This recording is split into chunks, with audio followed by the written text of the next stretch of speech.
The Adventure of the Norwood Builder.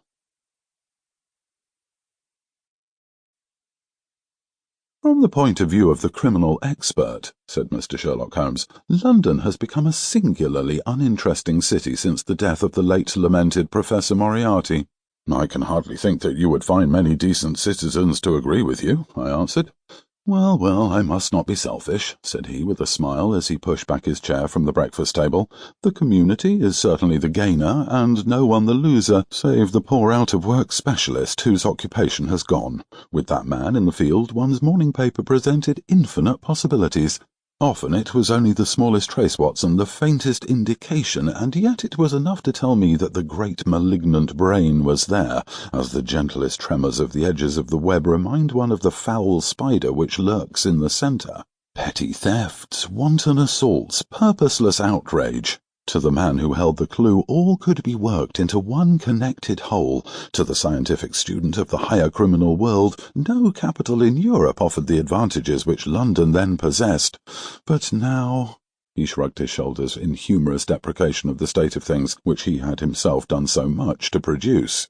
At the time of which I speak, Holmes had been back for some months, and I, at his request, had sold my practice and returned to share the old quarters in Baker Street.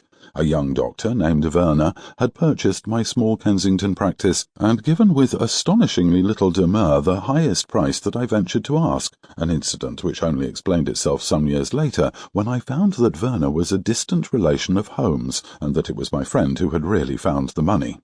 Our months of partnership had not been so uneventful as he had stated, for I find, on looking over my notes, that this period includes the case of the papers of ex-President Murillo, and also the shocking affair of the Dutch steamship Friesland, which so nearly cost us both our lives. His cold and proud nature was always averse, however, from anything in the shape of public applause, and he bound me in the most stringent terms to say no further word of himself, his methods, or his successes, a prohibition which, as I have explained, has only now been removed.